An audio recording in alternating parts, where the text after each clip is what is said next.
Welcome to Part 10 of the Bedtime Stories for Insomniacs podcast presentation of Near Death, a Rainy Day Investigation. Before we get started on this week's installment, where Nate helps Jennifer expose a fraudulent psychic leading to yet another change of offices, please take a moment, if you haven't already, to subscribe to this podcast on your favorite podcast app or on Audible, so you don't miss an exciting chapter. You'll also get my weekly short stories. Please like and share. It really helps to allow me to continue providing the audio versions of my work for free. This unabridged audio edition is presented as a prelude to the upcoming release of the next book in the series, Afterlife. So make sure to follow all of the authors on Amazon using the links in this episode's description to be notified when it's available. Until then, enjoy the following chapters of Near Death. Chapter 30. Nate aimed his gun at the target at the far end of the range. He squeezed off 6 shots in quick succession, then set the gun down and pressed the button that caused the paper silhouette to fly toward him on its track. The sight of the dark shape floating in his direction caused his mind to flash back for the second time that day to the dream he had coming out of anesthesia. Only he was a silhouette, floating back to rejoin his body in the operating room. "Geez, were you even aiming at it?" Max asked. Nate took off his ear protectors and set them on a counter next to the gun. "I used to be able to get a good grouping with my left hand. Just need more practice." Max pulled the target down and poked a finger through a hole in the upper right corner. "Well, if this was a bad guy, he certainly would have heard it whizzing past." "Very funny. Did you get that file for me?" "Which one? The one where I had to violate procedure to secure a police file for a civilian?" "Oh, all of a sudden you're Mr. By the Book?" Nate asked. "All of a sudden you're not?" Max asked back. "It's a favor for a friend," Nate explained. Max regarded Nate suspiciously. "A blonde friend with the letters P-H and D after her name?" Max teased. Nate changed the subject. "How's the case going?" "As a matter of fact, we got a tip on the robbers. Someone saw a couple of guys matching their description hiding out in the Tenderloin. The crime scene guys found some unburnt items in the fireplace. They're trying to get prints from the scene. Could be from the robbery." "That's good," Nate replied. Max smiled to himself, realizing. "Of course, you already knew that. You phoned in the tip." Nate's sheepish expression was his admission. "I just did a little legwork on my own. Didn't want to make it complicated," he explained. "A little legwork? How in the world did you track those guys down to a house in the loin? We've had the entire force working on getting a lead for weeks. And you just happened to stumble across their hideout? What am I missing here?" "Did you get that file for me or not?" "I got it," Max confirmed. He fished out a thumb drive from his pocket. "I know you like paper, but us new kids don't like carrying around big folders. Feel free to print it out yourself, though." Nate accepted the thumb drive and shoved it into his pocket. "Thanks. I owe you one." "Great. I'll collect right now. How did you find that hideout?" Nate didn't respond. "Come on, Nate. If you're holding out on me, you could be putting the investigation at risk. You know that. How can we find the guys who almost killed you if you keep information from me?" "It's not important how I found out. It has nothing to do with the case." Max raised an eyebrow. "Really?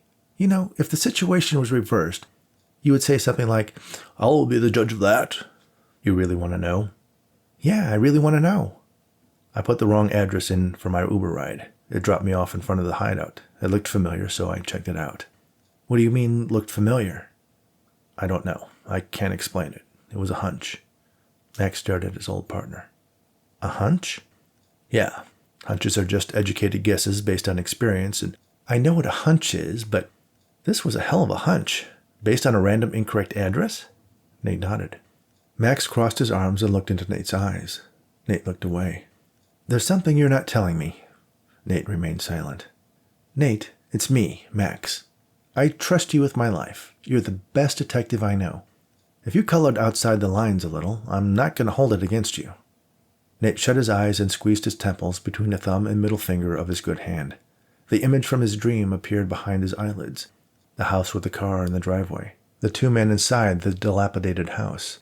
He dropped his hand and looked back into Max's demanding eyes. He knew Max was right, that knowing the source of the information was critical to the investigation. But he couldn't rationally explain how he knew that that house was connected to the robbers. None of it made sense. "Hypothetically," Nate began, "if I was to tell you that I saw it in a dream, what would you make of that?" "Hypothetically?" Max asked. "I'd first ask if you were crazy, then maybe if you were psychic." "Hypothetically, the answer to both questions is no." Hypothetically, I would probably have to assume there was some kind of explanation, Max said. Maybe you've come across these guys before, and you knew there was a connection between them and that address. Nate shook his head. I thought of that. I've never worked a case in that neighborhood. Max was out of ideas. Okay, so is there any other information you have that can help us? No, Nate answered without conviction. But if there was, you'd tell me. Of course, he replied embarrassedly.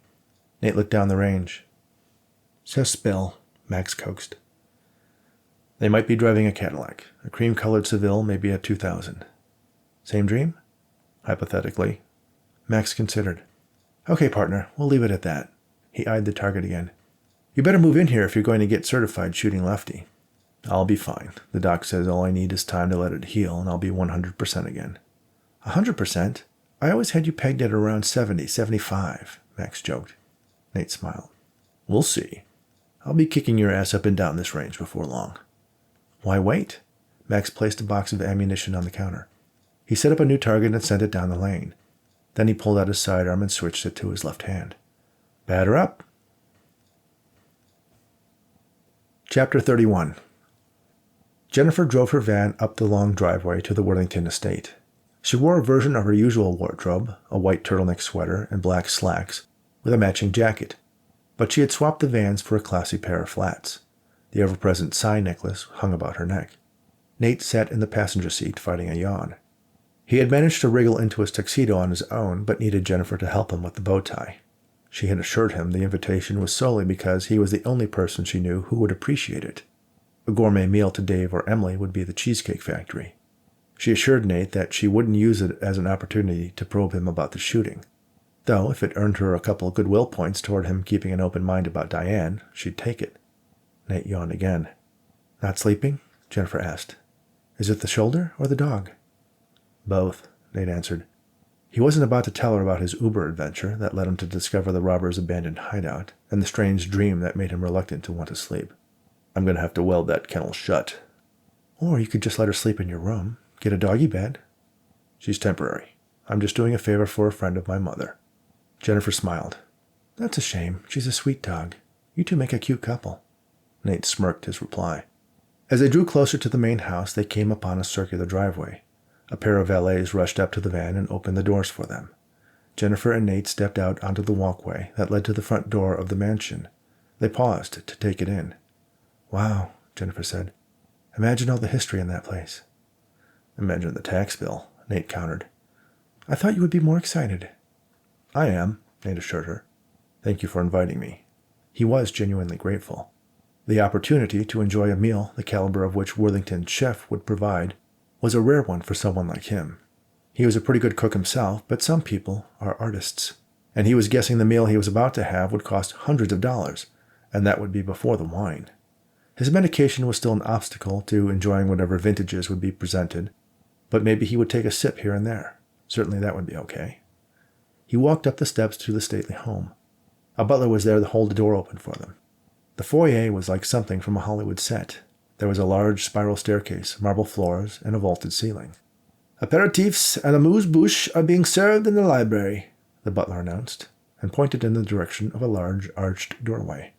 Jennifer and Nate headed in the direction of the promised appetizers, the scents of which were already teasing their noses. It seemed they were the first to arrive, or maybe the other guests were somewhere else. Regardless, a table was set with various bites set on ornate plates. A waiter appeared with a tray of glasses. There were two choices, one that had a slice of orange on the edge, the other with a sprig of mint. Could I get a sparkling water with a splash of lime? Nate asked the waiter. The white-gloved man nodded, set the tray down alongside the food, and disappeared through a cleverly hidden door. Jennifer tasted one of the hors d'oeuvres, and a look of utter joy crossed her face. You have to try these. They're amazing, she said, with her mouth still full. Nate smiled at her reaction. He approached the plate with a small breaded ball, swiped it through an artful smear of sauce, and popped it into his mouth. The sauce provided an initial tangy, acidic taste, but once he bit into it, a savory wave washed over his tongue. Sweetbreads, if he had to guess, seasoned to perfection, with the breading providing a perfect contrasting texture. Dr. Daye, I see you actually did bring a date, a voice said from behind them. I'm not her date, Nate said reflexively. Jennifer gave the dean a cool stare. Hello, Robert. This is Detective Nate Raney. she added, taking a step closer to Nate. A police detective? The dean asked. Currently inactive, Nate explained, lifting his sling. You seem surprised, Jennifer added. I didn't know the police were big supporters of anthropology, the dean said. Nate smiled. From your lack of imagination, I guess you must be an administrator, he said matter-of-factly. Jennifer unsuccessfully tried to stifle a laugh. I am the dean of Dr. Daye's department, he replied. Ah, the one who's been playing musical offices. Interesting. What's interesting? How the stereotype of an academically deficient pedagogue who turns to a career as a power-driven administrator can be so accurate. Jennifer covered her mouth to hide her amused smile. The dean hemmed and hawed. I'm sorry Dr. Daye's arm-twisting took you out of commission. The force must miss your Holmesian logic. Nate didn't reply, so Jennifer answered for him. Detective Raney was injured when he threw himself in front of a bullet meant for a young couple. The dean was caught off guard by the revelation. Excuse me, I think the other guests are arriving. Nice to meet you, Detective, he said, then quickly scurried away to say hello to a couple entering the library. Thank you, Jennifer said to Nate. I rarely see Robert knock back on his heels like that. Don't mention it. I deal with people like that from City Hall all the time. They hate when you hold a mirror up to them. Maybe they're vampires, Jennifer suggested. The room filled up with about a dozen other people, some of whom Jennifer knew. She made introductions, and some of them were familiar with Nate's story, but all of them were very interested in the famous Dr. Daye. Those who were close confidants of Worthington mentioned that he was very excited to have her here. What do you think the dean signed you up for? Nate asked. I thought I was here to sign a book or two, get an extra 0 on his donation, but now I suspect there's something else at play. A door at the far end of the library opened, and Daniel Worthington made his entrance. He scanned the faces of the guests, and when he spotted Jennifer, he walked straight toward her. Behind him was a much shorter man, dressed in a jacket that looked like it was made from a carpet. His hair was tucked up into a ridiculous-looking man bun. He wore a shirt buttoned all the way to the neck, but no tie. Instead, there was a collection of chains, some gold, some silver, some adorned with various gems. A goatee framed the thin lips of his mouth, and he seemed to be wearing mascara, giving him a somewhat goth look that reminded Nate of Emily from Jennifer's office. He also reminded Nate of someone else. Who, he couldn't quite recall, but something about him was familiar. Where had he met him before? Professor Daye, I'm so glad you could make it, Worthington said to Jennifer as soon as he reached her. He extended his hand and Jennifer shook it. My wife will be so excited to meet you, he said. Your wife? I thought I read that she had passed away recently, Jennifer said. Then she noticed the man standing behind Worthington, a man she recognized also. Yes, she did, Worthington replied with a sly smile. May I introduce my dear friend Meyer Krasinski? He, too, is a student of the paranormal, the old man informed them. Suddenly, Nate remembered where he had seen the small, oddly adorned man before. He was one of the psychics his mother had visited, one he had confronted personally, the very conflict that had created a year-long rift between himself and his mother. Krasinski smiled and bowed slightly to Jennifer, then Nate. If the man recognized Nate, he didn't betray it. Jennifer, it's nice to see you again. Meyer? Jennifer replied simply. Nate noticed that the tone of her voice was not friendly. Oh, you know each other? Worthington asked. Our paths have crossed, Jennifer replied. I had no idea Miss Daye was going to be here, Daniel, Krasinski said to his host. I wanted to surprise you. I know if Dr. Daye endorses your work, you'll get the attention you so richly deserve. Krasinski smiled. Thank you, Daniel. That's very generous of you. Worthington grinned proudly. Now, if you'll excuse me, I must say hello to the rest of my guests before we get started. He walked away, and Krasinski followed like a loyal puppy. You know that guy? Nate asked Jennifer. Oh, yes, she admitted, watching him inflict his Californian Swami act on Worthington's guests. I debunked a seance he conducted a few years ago. It was a cheap magic show. My client wasn't happy to find out he had been taken. Meyer's the kind of con artist that turns my stomach. When I met him, his name was Murray. Jennifer turned to Nate. He took my mother for nearly 10 grand, Nate said. I'm sorry, Jennifer said. Despite the ridiculous getup, he can be very charming and persuasive. Any chance he's anything but a complete fraud? Nate asked. Jennifer shook her head. And your dean wants you here to please Worthington. She nodded. Sounds like a classic rock and a hard place you got yourself caught between, Nate said. Now I remember why I invited you. I needed someone to remind me of the obvious. Glad I could help. Just try not to blow everything up before the soup course. The clink of a silver spoon against the side of a crystal wineglass silenced the conversations taking place in the library. "Everyone, may I have your attention?" Worthington announced from the center of the room. "Before we sit down to the wonderful meal our chef has planned for us, I'd like all of you to participate with me in an attempt to make contact with my dear wife, Hazel." He waved an arm toward an enormous portrait high on one wall of an older woman, a lively smile on her face. "Maybe you better fill up on the appetizers," Jennifer advised Nate. Nate scanned the room. If there was going to be some sort of show put on by Krasinski, he likely would need confederates. All the guests were transfixed by Worthington and his psychic sidekick. The only other people in the room were the waiters, who were circulating the appetizers, except for one. He wore the same tuxedo-like uniform and white gloves, but he didn't carry anything, nor did he seem interested in Worthington and Krasinski. Jennifer sidled up close to Nate so she could whisper discreetly in his ear. "Now it makes sense to get everyone gathered in the library. I'm guessing Meyer has had time to hide a few gadgets, maybe a projector among all the books and art. He's probably working with someone." Nate subtly nodded toward the suspicious character he had identified. "Check out that waiter over by the door." Jennifer looked in that direction, but not directly at him. "Yep, I know him too. Damn it, here I am trying to get you to open your mind to the paranormal, and I lead you directly into a nest of phonies. On the bright side, at least I have some evidence that you actually agree there are frauds and scammers. You're also going to have evidence that I'm completely willing to screw up my academic career in order to call them out. No wonder Worthington wanted me here.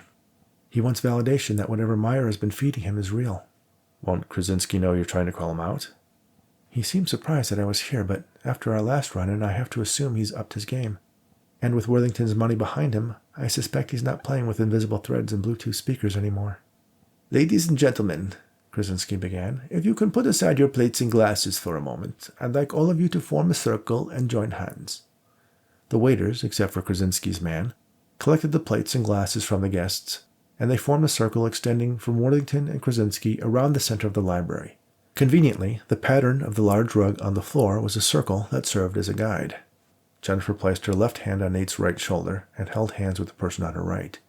He obviously wasn't buying the whole seance thing, but his glare conveyed a warning that if Jennifer wanted to keep her nice offices, she should play along until Worthington's check cleared. Nate reluctantly accepted the hand of the woman to his left, all the while keeping an eye on Krasinski's stooge. "Everyone, please close your eyes," Krasinski said in a commanding yet ethereal voice. Nate left his open. The fake waiter walked over to the light switches for the rooms and turned them all off, plunging the room into darkness. Then he closed the doors, blocking out any remaining light. The sudden shift from a brightly lit room to near pitch black left a faint afterimage in Nate's vision. He lost track of Krasinski's helper. Krasinski continued. "I want all of you to fill yourselves with love, openness. Make yourselves welcome to accepting the presence of our dear friend. Those of you who knew Hazel, think of your happiest memory with her. Think of her smile, those beautiful, friendly eyes." Nate detected a faint ozone smell. Then he could feel the hairs on the back of his neck and hands standing up. Somehow Krasinski was filling the room with an electric charge. Jennifer lifted her hand from his shoulder and reached for his ear. A spark jumped from her fingertip to his earlobe. "Ow," Nate exclaimed in a whisper. The woman to his left shushed him. Krasinski chuckled as if he had heard a funny story. "Is someone thinking about the time Hazel dressed up as her husband for Halloween?" A woman gasped. "He's got them," Jennifer whispered to Nate. "Anything they see or hear from this point on they'll believe is Mrs. Worthington." Although Jennifer probably couldn't see him in the dark, he nodded his agreement. It only took a sliver of confirmation to reinforce people's biases, and of course, by now everyone was feeling the effect of the electrical charge leaking into the room, attributing it, no doubt, to the presence of spirits. He took the hand of the woman to his left, stepped back, and laid it atop the hand Jennifer had placed on his shoulder. "Cover for me," he whispered to her. "Okay," Jennifer whispered back. The woman shushed them both. Nate stepped back, trying to remember the layout of the library as his eyes slowly adjusted to the tiny amount of light leaking in under the doors. At least he knew where the doors were. He could orient himself on that thin, white crack in the black. He continued moving backwards until his feet found the edge of the rug. Then he traced the edge, remembering that it was clear furniture. All the guests were locked in a circle in the middle of the rug, so he probably wouldn't bump into any of them. Then his foot passed over a lump under the rug. He slowly and quietly kneeled down and reached out with his left hand to find out what it was. He found a cord snaking under the rug.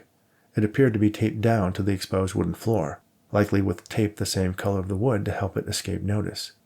He assumed it was the source of the electrical charge. Krasinski continued his act. asking if anyone had questions for Hazel.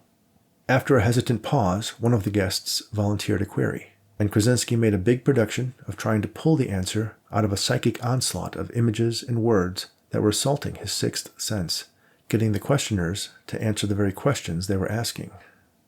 Nate ignored the communion with the spirits and continued making his way toward the door. As he got closer, his eyes further adjusted. He could see that the dim slit under the door was throwing up a slight reflection from the polished floor. It was clear that the man who had switched off the lights was no longer standing there. He reached out in the darkness.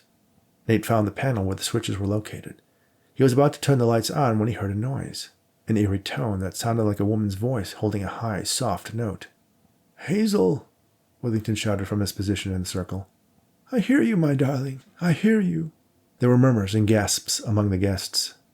Nate almost switched the lights back on at that point, but a part of him wanted to see the show Krasinski had prepared for them. His patience was rewarded by a very dim blue light that appeared to hang in the air above the circle of Worthington and his guests. "Oh, Hazel, please speak to me," Worthington begged. Nate knew the old man wouldn't get an answer in words. That would be too easy to screw up. Instead, as if in response, the blue light appeared to travel across the room. It was clear at this point that Krasinski had orchestrated a cloud of vapor upon which his confederate was shining a diffuse blue light. Nate couldn't make out the source, though, wondering where they might have concealed it or by what means they were orchestrating the show. A gust of wind had sent the cloud across the room, making it appear as if it was an ethereal body floating across the library. The light settled upon the portrait of Hazel Worthington, dimly lighting her face. There appeared to be a thin layer of smoke or fog clinging to the surface of the painting. The face appeared to lift off of the canvas, shimmering in the haze. "Oh my, her eyes are closed," one of the guests observed. The others reacted with a mixture of awe and a little fear. Nate looked up, and sure enough, the eyes of the face dancing on the wisps of smoke had its eyes closed. It was an effect he recognized from a trip to Disneyland his mother had taken him on when he was a boy. For a suggestive mind, it was quite convincing. The singing stopped. The eyes of Hazel Worthington's spirit sprung open. A woman screamed, and Nate could hear sounds consistent with someone fainting and falling to the floor. He switched the lights on. Everyone covered their eyes. Krasinski was still in his place, clutching Daniel Worthington's hand. Nate scanned the room for Krasinski's accomplice. He heard a moan from above and looked up. He was perched atop a ladder used to reach the books on the upper shelves. He wore night vision goggles, and turning on the lights had temporarily blinded him. On the shelf behind him was a gap in the books where a tiny projector was mounted, aimed at the portrait of Hazel Worthington. Daniel Worthington angrily cast his eyes toward Nate. "What is the meaning of this? Why did you disrupt the connection? She was going to speak to me. I know she was." Jennifer stepped forward into the center of the circle of guests that was now looking more like an amoeba on the verge of dividing. "Mr. Worthington, I'm afraid you've been deceived. What you just witnessed was not the spirit of your wife. It was a show put on by Mr. Krasinski and his associate." She pointed up to the spot where the accomplice had been perched. But the gap in the books was now covered up, and the man had slid quickly and quietly back to the floor. "This is outrageous," Krasinski exclaimed. He turned to Worthington. "Daniel, I didn't want to say anything before, but this woman and I have a history.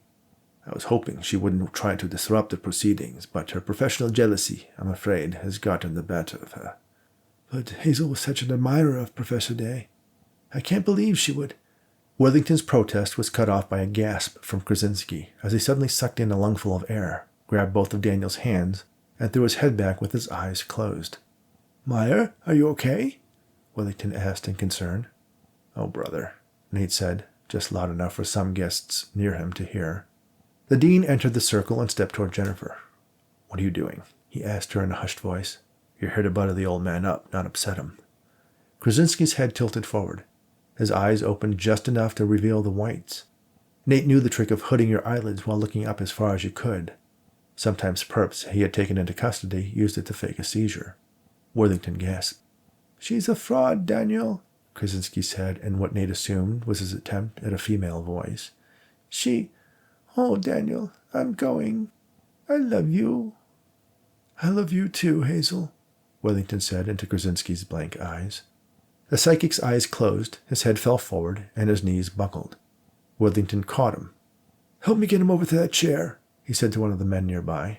They dragged his limp body over to the chair and gently sat him down. Jennifer watched him closely. One eye opened a crack, looking directly at her, and his lips betrayed a slight smile. The dean rushed up to Worthington. Daniel, I'm so sorry. I had no idea Dr. Daye would be so rude. Please, let me apologize on her behalf and on behalf of the university. I'm sure Hazel would still want you to make sure your legacy at the school remains in place." Worthington looked at Krasinski. The man looked around as if listening to some faint, faraway voice. He looked at Worthington and shook his head. Worthington stood up straight and addressed the dean. "I'm afraid I'm going to have to reconsider our arrangement," he declared. He turned his attention to Jennifer. "Professor Daye, I must ask that you and your guest please leave." "Mr. Worthington," Jennifer said, walking toward him, "I'm sorry if I upset you, but I cannot in good conscience allow Mr. Krasinski to take advantage of you in this way. I can show you how he did everything you felt and heard and saw, but it wasn't your wife. If you really want to try and make contact, there are some psychics I trust who can—" Krasinski cut her off. "I know it. She's after your money, Daniel. Nothing but a con artist." Worthington nodded his agreement. Nate couldn't believe what he was seeing. "Mr. Worthington, she's right, at least about Murray faking the whole thing." He pointed at the ladder. "I saw his accomplice up there. They have equipment hidden behind the books. I would guess there's a fog generator in the vent in the ceiling and another behind the frame of your wife's portrait. And there's a cord leading under the rug that—" "Enough. Please, both of you, just leave. I've known Mr. Krasinski for months. He has never been anything but truthful to me." Nate sighed. It was his mother all over again. He knew there was nothing he could say to convince Worthington. Even if he revealed the hidden projector and the other equipment, he was not going to let go of that connection to his wife, no matter how phony it was. "I'm sorry, Mr. Worthington. We'll go," Jennifer said as she walked across the room toward Nate. She turned back to the old man. "I hope you really do find what you're looking for. Thank you for the invitation." She took Nate by the arm. "Come on, there's nothing more we can do." Nate nodded. "Do you think he'd be willing to give us a couple of plates to go?" Jennifer laughed at the notion. She pulled her rumpled bag of candy corn from her jacket pocket and offered some to Nate. "You brought dime store candy to a gourmet dinner?" Jennifer nodded and helped herself to a couple of the colorful kernels. Nate reached in the bag, pulled one out, and popped it in his mouth. Chapter 32. Jennifer sat at her desk, perfectly still, her hands resting on its glossy surface. The computer was off, but she stared at its dark screen, wondering when the dean's hammer would come crashing down on her once again. Emily entered and plopped herself in one of the chairs in front of Jennifer's desk. "So, did you and the detective have a good time last night?" she asked. "Ha ha," Jennifer answered. Emily smiled. "Come on. It must have been awesome to see that Worthington guy tell the dean he wasn't getting the money. That money is what was supposed to pay for these offices. So we go back to the basement. Big deal. This place smells too new." Jennifer leaned back and sighed. "Things were going my way for a minute. Then I had to screw everything up. I thought it was Detective Raney who broke up the seance. I could have stopped him, but I wanted him to do it. I couldn't stand the idea of having my name associated with that crackpot Krasinski." "How long do you think we have before they move us out?" Emily asked. "I'm sure we'll get to the end of the month," Jennifer replied. "There's no reason to kick us out before then." Dave popped his head in. "Dr. Daye, there are some guys outside who say they're here to move us?" he announced questioningly. Jennifer and Emily exchanged a look, then laughed. Dave was confused. "Is this another joke I'm not a part of?" "No," Jennifer sighed. "The joke's on me this time. I thought I had finally gotten out from under the dean's prejudices, but it's back to the bottom of the totem pole." "Oh," Dave said with the implicit message, "what else is new?" He consulted the sheet of paper in his hand. "Well, at least we're not going back to the basement. I don't recognize the address on this moving order, but I think it's on the other side of campus." He stepped into the room and placed the paper in front of Jennifer. She looked it over. "I guess we'll find out where they're sticking us soon enough. Sorry, guys." "What are you sorry for? The dean is the asshole," Emily commented. "He certainly is. World class," Nate added. Jennifer, Dave, and Emily looked over at the police detective, who was suddenly standing next to Dave, his free arm gripping a large envelope. He wore a necktie and a suit jacket that covered his sling with the right sleeve hanging limply. Obviously, he was regaining some mobility from the injured arm. "Hi, Nate. We were just absorbing the fallout from last night," Jennifer sighed. "What are you doing here? You're a little early for the stakeout. It's not until Saturday." "Well, I didn't want to bring this up last night. You seem to have enough to deal with." "That's an understatement," Emily commented. Nate continued. "We might not need to go through all that nonsense," Nate said. He stepped over to the desk and dropped the packet in front of Jennifer. "What's this?" she asked as she removed a sheaf of papers from the gray envelope. Your ghost. Jennifer looked at Nate, then back at the papers in her hands. She flipped through the first few pages of the sizable stack. Jerry Henderson, the boyfriend? Ex-boyfriend, Emily added. The ex-boyfriend with a police record, arrests for domestic violence, and a little B&E. So you think this explains everything that happened to Diane? Jennifer asked. It fits. Couple his record with her stress at work and case solved. You're good, Emily said sarcastically. You got the location of Jimmy Hoffa's body in that envelope too? I thought you wanted to get my cop's perspective on this case. Are you afraid I'm right? He asked. Ooh, Emily said in her millennial monotone. Looks like he's calling you out, Dr. Daye. What are we supposed to do with this information? Talk to him, Nate suggested. Once people know you're onto them, they tend to make mistakes. When he does, we'll know we have our man.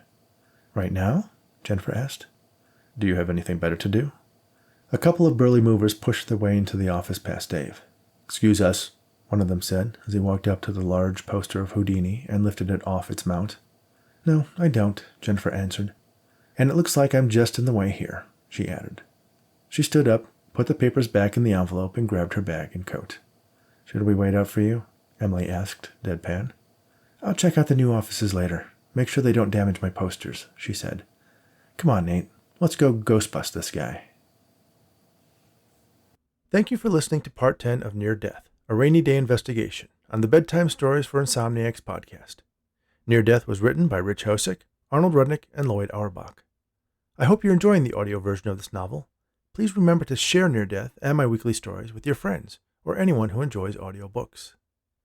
You can find out more about the Raney Daye Investigation book series at raneyanddaye.com. That's RANEY and DAYE.com. You can also follow me on Twitter at Rich Hosek. Give us a like on Facebook at Raney and Daye.